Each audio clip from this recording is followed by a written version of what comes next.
All right. Good evening, everyone. I will call us to order at 6:05. Haisepka Konas Alapska Kipatanakwel. I thank you all for gathering here today. Tsi Atalatash Nanemoch, Mustimo, Nihak, Ushasta, Tamach Atanakwel. I'd like to start by giving my highest gratitude and appreciation to the people of Snuneymuxw, whose territory I am joining you from this evening. I'd also like to acknowledge that our district serves the students of Stumminas and Snuneymuxw territories, as well as all of the Indigenous, the urban Indigenous students and Métis students in our district, and also our Inuit students. We have a couple of students that are Inuit. So with that acknowledgement, very grateful this evening, and I would also just like to acknowledge right at the beginning of our meeting that our knowledge keeper and beloved Auntie Joan Brown is at the table with us this evening as our knowledge keeper, and she'll be coming forward a little bit later in the agenda, but I'd like to acknowledge and welcome her and thank her for being here with us today. So on the next item of our agenda, I have a transfer of items to the open meeting agenda, 13.1. We'll be renumbering and moving down the other two reports. So the previous 13.1 will be 13.2, etc. And 13.1 will be the Longhouse Learning and Healing Framework. I also have two deletions for the agenda this evening, 11.2 and 11.3. I don't have any additions to offer. Is there anything else from trustees? So seeing no other additions, deletions, change in order, is there any objection to approving the agenda? With no objection, the agenda is carried. Thank you. Number 7 on our agenda this evening is approval of the minutes.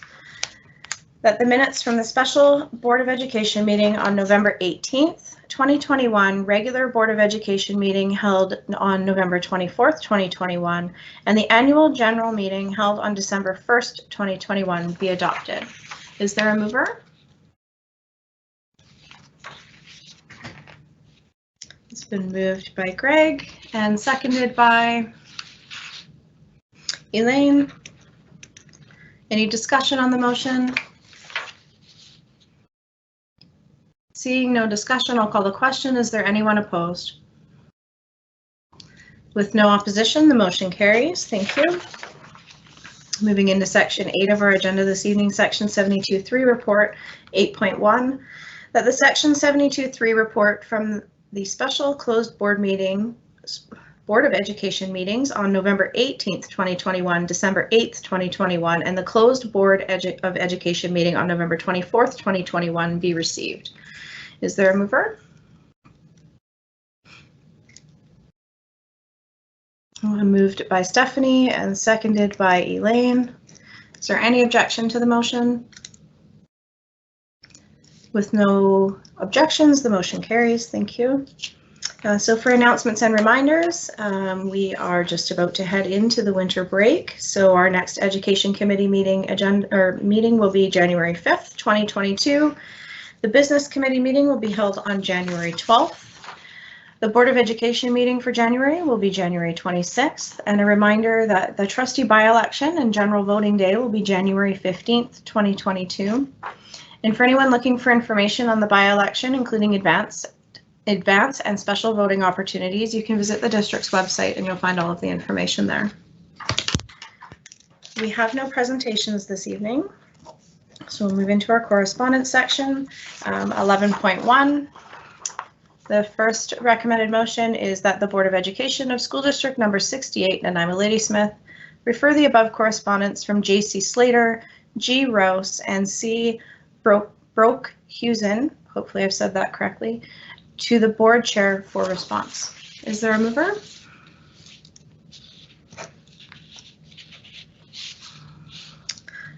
Moved by Stephanie and seconded by Elaine. Is there any discussion on that motion? With no discussion, I'll call the question. Is there anyone opposed? With no opposition, the motion carries. So that takes us to 11, previously numbered 11.4, which is now 11.2.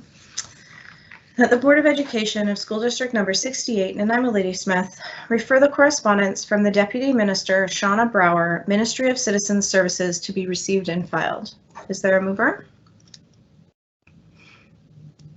Moved by Stephanie and seconded.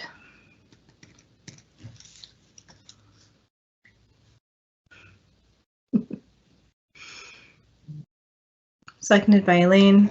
Thank you. Any discussion on the motion? No discussion, I'll call the question. Is there anyone opposed to the motion? With no opposition, the motion carries unanimously. Thank you. So that moves us into our committee reports this evening. 12.1 from the Business Committee. Trustee Keller. Thank you. The motion reads as follows, that the Board of Education of School District number 68, Nanaimo Ladysmith, approve the school district Statement of Financial Information SOFI report as presented for the year ending June 30th, 2021. Thank you, Greg. Is there a second for that motion? Elaine has seconded the motion. Did you want to speak to the motion, Greg? No, thank you. Okay, great. Any other speakers?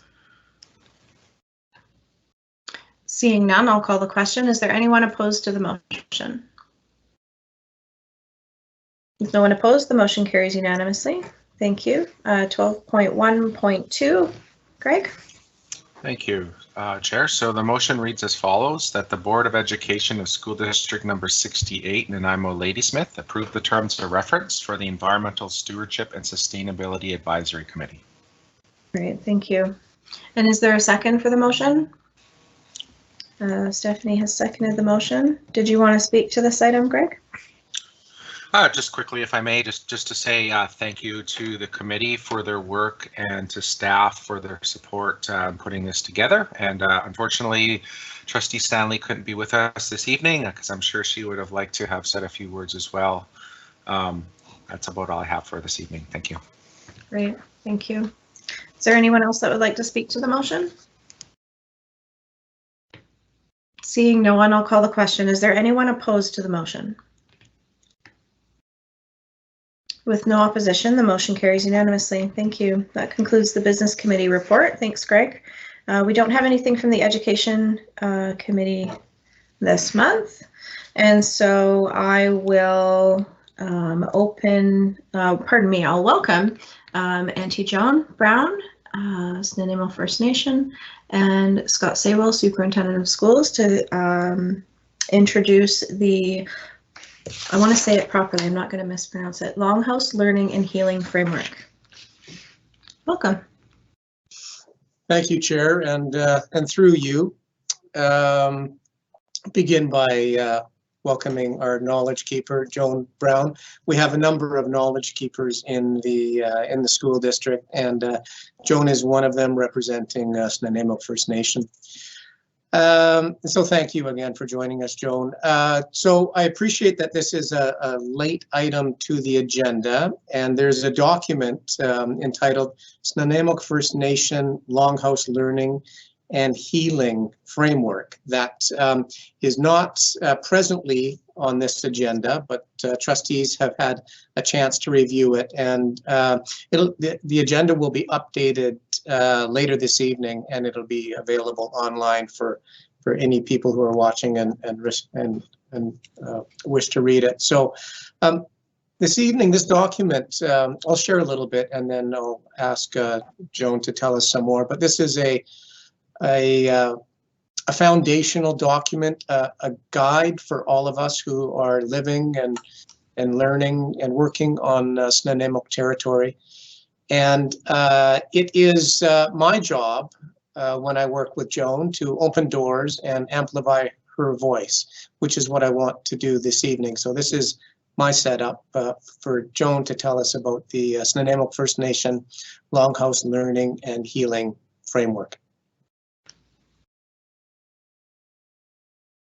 Thank you, Scott, and thank you, Chair, for the opportunity to speak to the Longhouse Learning and Healing Framework as presented tonight. Really want to thank the school board and the superintendent for embracing our knowledge system. We're reaching out today to ask for your support to continue to do this amazing work, looking at the Longhouse Learning and Healing Framework, understanding that learning is healing, healing is learning. It's the way of our Longhouse, it's the way of our people. What we're hoping to do with our continued efforts is to look for sustainable funding that will help us change the way in terms we operate our programming throughout our systems, not only the education system, but also any of our health programs, recognizing that everything is interconnected to a way that is not reflected in the funding stream model. The current funding stream model operates in silos, which is problematic. So we want to take a new approach. And what that means for us is reaching out to several ministries to embrace this way of being. It's certainly a framework, as Scott has said, but also a continuation of the CHS framework. We're diving in deeper. And so it's a challenge for us, as most of you know, that to translate it into English is very difficult. Our knowledge system is very complicated. So it's taken us much time. Scott and I have spent the past 4 years trying to unravel and to articulate the ways so people can embrace our knowledge system. So it's only the beginning, and it's a reflection of many years of study, but we're hopeful that you'll continue to work with Nanaimo First Nation and continue to open the doors for many who want to follow. Thank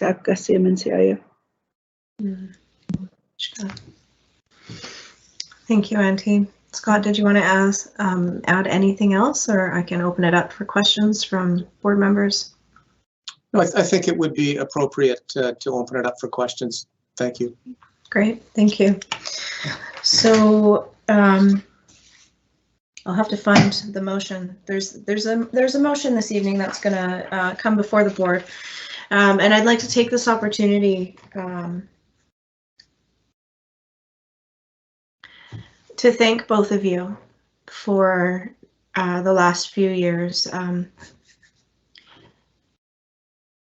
When this board first came to be, we were asked shortly thereafter to embrace the CIHS framework that was presented to us by the CIHS family. And it asked us to contemplate, how do we walk in two worlds? How do we do work differently? How do we walk differently? How do we act differently? How do we, Auntie said it really well earlier, what does that mean? Is a question that she's been asked often by Scott, and answers all the time to help lead us in a way that is different than everything before. And I think that that's the biggest part of our purpose. I accept responsibility that we need to be better. We talk about working in a system that we've inherited that is colonial, and each and every day we contemplate different things that can be a little bit different to decolonize the way that we do things. And as we sit here in this very structured meeting this evening, and still manage to find ways that we can do things a little bit differently, a little bit more gently, to be family with one another as we undertake decisions. And when I think about continued support, the easy answer is yes, of course. It is an absolute honor to stand beside and embrace our Snuneymuxw family and continue to work together for everything, in everything. And so this is one more way that we show action and we put our beliefs to action, and the very fact that we can have a knowledge keeper at our table as an honored person whom we take advice from is an absolute action that we can take to decolonize our processes, to make sure that we're hearing from those that we need to hear from to do the good work. And so you're going to get wholehearted support from me, always, but I would like to acknowledge Chief and Council as well in their invitation to us. We will always accept standing with you. And so I thank you for the work that you've both undertaken on behalf of both of our organizations and the nation. It's an honor. So I look forward to hearing other comments. Thank you very much for being here and for presenting to us this evening. Stephanie? Hi, Auntie, for coming tonight. I just want to recognize what a beautiful gift your time and knowledge is to the district, not only to the board and to our senior staff, but to every student and all of their families who benefit from the knowledge that you pass on to the board and the senior staff and our school, our school staff. We are so grateful for your knowledge, and I just want to speak in support of the request for a letter of support on this, as we, I hate to say move out of the pandemic, but as we do eventually move out of this, there is, such a critical need for healing. And I know that this framework is situated in a different place than healing from a pandemic, but I think that it's all very intertwined. And I think that, amplifying anything that relies on the ancient wisdom of the lands that our schools are situated on will only lead to good things, and it is some of the most critical work that we have to do as a school district. So thank you for coming to us and sharing your knowledge with us tonight, and to both you and the superintendent for the critical work you're doing. The students that we serve are going to be better for it. Thank you. Thank you.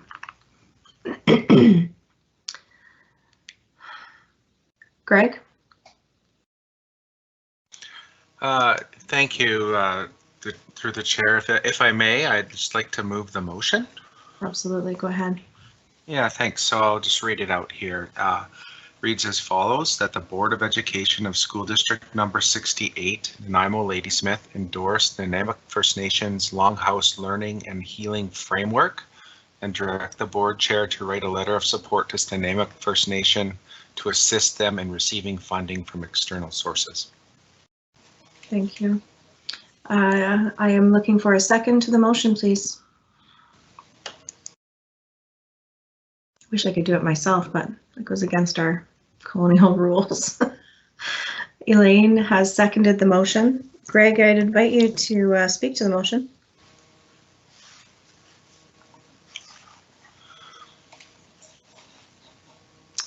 Sorry, Chair, I froze momentarily. That's okay. I was inviting you to speak if you wish.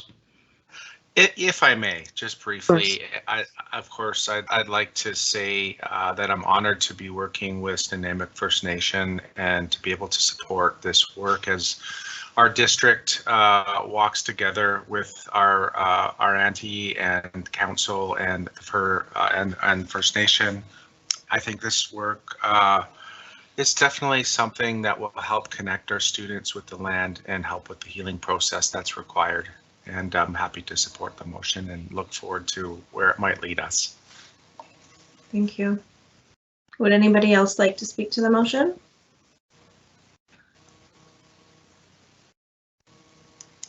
I would. I can't get my hand going up. Okay, go ahead, Phil. When I first met Auntie Joan 7 years ago or something like that, and we started thinking about the near future, the middle future, and the long range future, I think it would be more than fair to say that we had no expectation of getting to this point this quickly. I have those wonderful little fuzzy bubbly things happening in my face and my body as I talk about it. And I would have to acknowledge Scott and Joan for unbelievable work over the last 4 years that got us here that quickly. So, Heidke. Thanks, Bill. So I don't see any other speakers, so I will call the question on the motion. Is there anyone opposed to the motion? With no one opposed, the motion carries unanimously. And so, you know, in closing, I just want to thank both of you for your work and acknowledge it's a humbling experience to be invited to stand with you and do this work. And we're all so very grateful for that. We're all changed because of it. We're better because of it. And we're grateful that we've become family. We'll continue to do this work together. Thank you so much, Auntie, for being here this evening. Thank you, Scott. This is a good, happy day. I hope everybody knows that. Okay, so we will move on in our agenda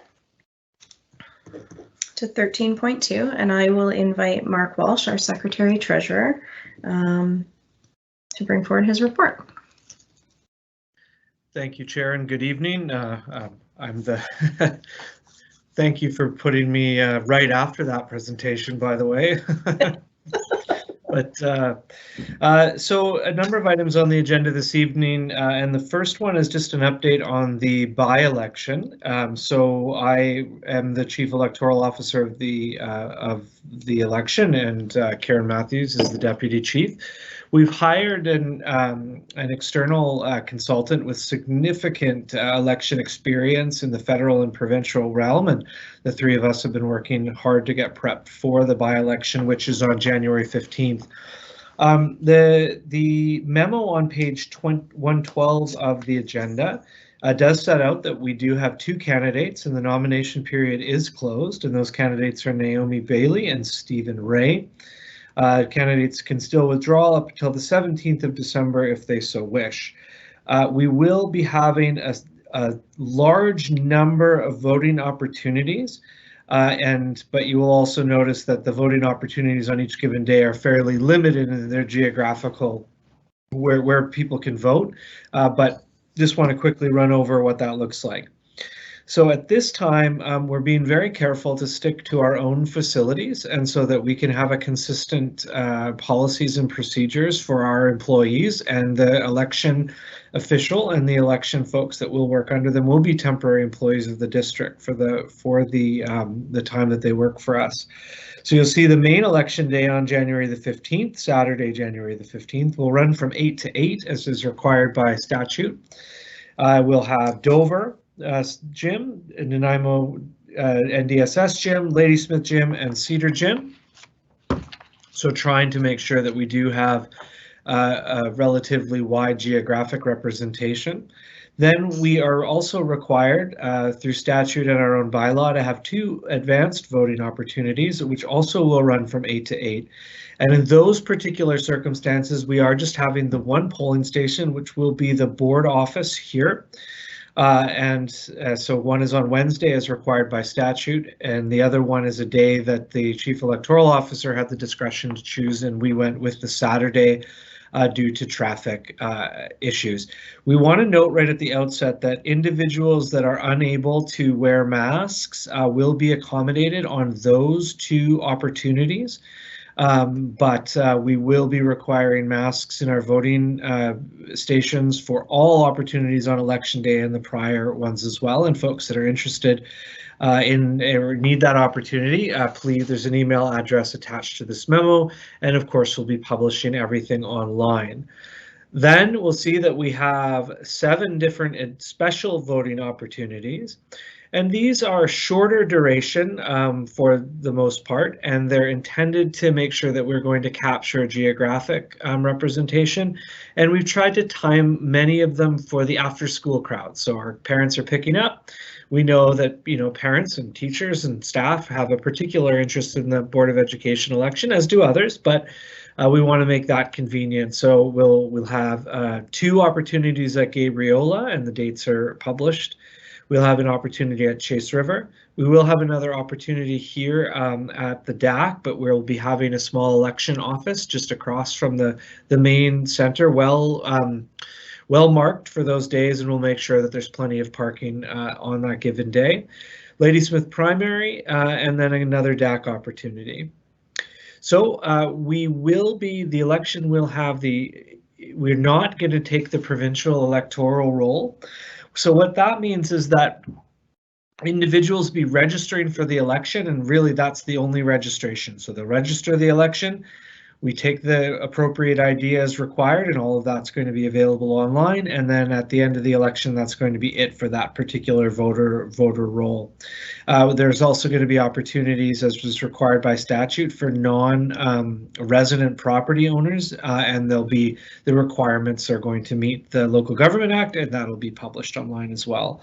Again, noted that with the COVID protocols, we've been careful to stay with our facilities. We've also been careful to not overlap with actual educational programming, so our kids won't overlap with the election opportunities. And again, masking is going to be a requirement. Communication, everything will be published. Communications is working closely with Karen and I, and so that'll be out there. And then finally, you'll note that we intend to count the votes on the evening of the election at the 4 polling sites. But there is another opportunity for the Chief Electoral Officer to allow the pre-voting to start slightly before the closing of polls, as long as they're not being counted at the same location as any of the active polling stations. And so we anticipate a relatively quick turnaround for the results that evening. So happy to answer any questions, but that's the update as it stands. Great, thank you. Do we have any questions for Mark this evening? All right, I don't see any questions on that topic, so we will move on to 13.3. Thank you. So the board will recall it passed a motion that started the process of the disposition of the South Wellington property for a long-term lease. And so a lease is a disposition if it's over 10 years to a nonprofit. And in this case, the concept is RDN will be leasing the facility and making some enhancements to that facility to make it useful to them and likely sublet to a community group of some sort. RDN is still working through their processes, but we've been doing ours, and so the Ministry of Education has now approved, at least in principle. Of course, until RDN has finished their processes, the board is not going to be asked to actually vote on a bylaw. But we wanted to bring the update to the board that everything we need to do is now complete. And while it is just bureaucrat to bureaucrat, I also do want to take a moment to read a paragraph on page 116 from the Executive Director of the Capital Management Branch.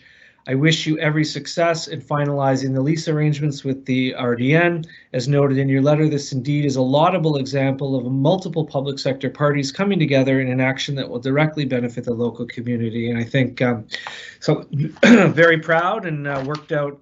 Rarely do these things work out exactly how they were supposed to from the beginning, and so far so good on this particular example. So if subject to questions, that's about it for me. Great, thank you very much. Do we have any questions from the board on the South Wellington lease? Okay, with no questions, thank you, Mark, for your reports this evening.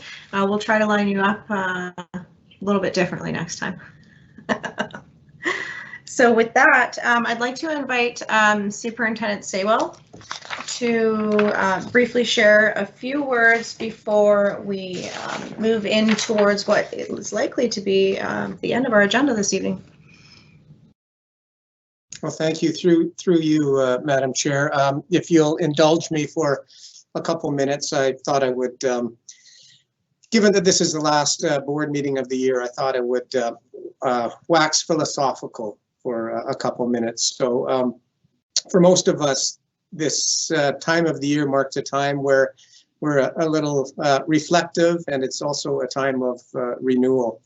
And so over the next few weeks, and it happened last week, actually, it was in the news around Google released its annual year in search. And so I saw that, and we'll see over the next couple of weeks the top 100 sports plays of the years or bloopers, and all top news stories of the year come out from different stations, and you know, all manner of sort of entertainment reviews and news and so on to reflect on the year. So The Google one was quite interesting, though, so I wanted to share it with the board this evening and anyone else who's watching. They did sort of a top list, a Canadian list, which I'd like to share, which you won't be surprised, includes things, well, here's the Canadian list. COVID vaccine near me. How to get a vaccine passport. Why were residential schools created? Why is it so hot in British Columbia? So these are the top Canadian searches. Why is lumber so expensive? And why did Prime Minister Trudeau call an election? I also saw earlier today in the news that the discovery of unmarked graves was selected as Canada's news story of the year. So I share because, you know, it's been an incredible year. A little bit further, the trends from Google around the world are very similar. Here they are. How to heal, how to honor someone. Will there be another lockdown?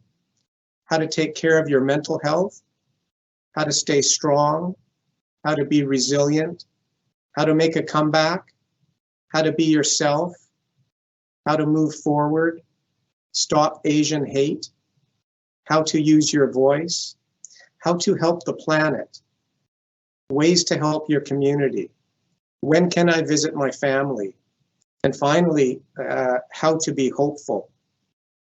And I landed on that last one, and I've Googled a few of these, and this last one intrigued me because, you know, all of us in our roles, it's been a tough year. Our job is to be hopeful. And the best way to be hopeful is, I Googled this, and the top response of 167 billion results was the following. And I just wanted to share for another 30 seconds what it said about being hopeful. It's really about mental health, and you can be hopeful if you're mentally healthy. So number one was pause and reflect. We've been talking about this all year, reflecting, breathing deeply, how important that is, how deep breaths can be your superhero. In fact, it lowers cortisol and increases endorphins, which are those feel-good chemicals, act as actually pain relievers. Number two, remember what you're thankful for. So we know practicing gratitude helps people feel more positive emotions. It helps you relish good experiences and improve your health. Number three was limit your bad news intake. That's a great one for all of us. The news, whether it's a new variant or all manner of things, it sensationalizes the news for the purpose of selling news. So we have to turn that off every now and again. Focus on what you can look forward to. So the idea of being future forward, looking to the future in a positive way is really critical. I read something a few years back about having tickets. So you can have a positive outlook if you have tickets to something, the movie theater or dinner, or maybe you're traveling somewhere, but you have some, you know, maybe even a lottery ticket. You have something to look forward to. And finally, talk to hopeful people. So surround yourself with people who are like-minded, choose your friends wisely, and be intentional about that work. And that will help you be hopeful as well. To conclude, I am hopeful about the future in the Nanaimo Ladysmith Public Schools, and I'd like to thank the board for their support, for creating learning and working environments that promote compassion and well-being. You have continually raised concerns about social, emotional, and mental health of our staff and students, and have urged us to promote compassionate learning systems, frameworks, and trauma-informed practice. So thank you for that support. Thank you for the board for their support and their leadership for truth and reconciliation. A great example of that, again, this evening. You are, in my estimation, leading the way for truth and reconciliation to flourish in the Nanaimo Lady Smith Public Schools. And finally, thanks to the board for their leadership around environmental stewardship. I hope we can be a model for other districts and organizations who aren't as far along as we are with our commitment to climate change. And on a personal note, it's a shame Trustee Stanley isn't with us this evening, because a special thank you to Trustee Stanley, who has influenced me personally in a great way, and I've made many, many changes because of her. A special thank you to you, Board Chair, for your leadership and unwavering integrity. It's not easy being a leader during these really difficult times, and you've inspired the senior leadership team to action with your commitment to keeping student success at the center of all that you do. Thank you for that. Your leadership has been empowering and supportive, and we are fortunate to have you as our board chair. To each and every trustee, as a district, we've come a long way. We've come a long way together. We've persevered, and I believe we are stronger than ever. And I thank each and every one of you for your commitment to the students of Nanaimo Lady Smith Public Schools.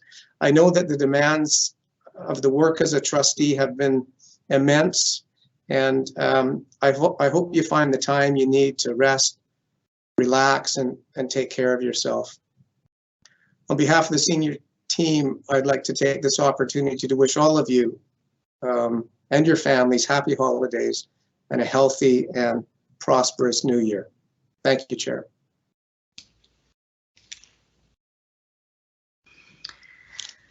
Hitchka.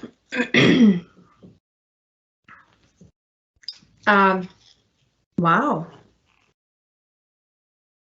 You said a great deal there, Scott, and thank you for those words. It has been an interesting year. It's been an interesting 2 years, and I know that on behalf of the board, we would like to thank you as well for your leadership and for the commitment of all of our senior staff, our teachers, our bus drivers, all of our support workers. Every single person who comes to work every day is always putting forward everything they possibly can for the benefit of our students across the district, in every room, in every place where there's a connection. It doesn't go unnoticed. It is incredible what Nanaimo Lady Smith Public Schools has become over the course of time, but in particular through the toughest times that maybe we've ever faced in the last couple of years, given the changes that we faced in the world.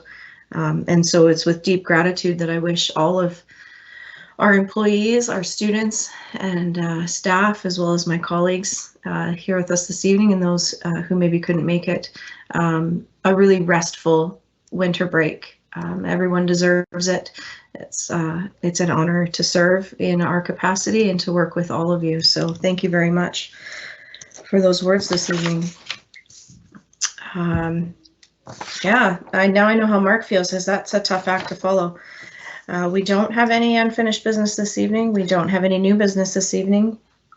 For those that are interested, there is a couple of items for information under Section 16, a board motions report, as well as trustee committee reports. Are there any questions from trustees on those for information items?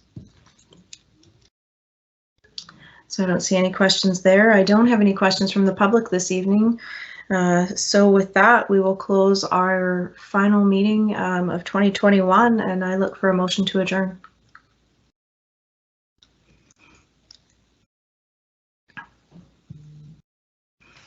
Greg has motioned, and a second by Elaine. I'm going to assume there is no objection to adjournment. Thank you, everyone, for being here and for everything that you do. Take care. Merry Christmas, all. Thank you. Happy holiday, I should say.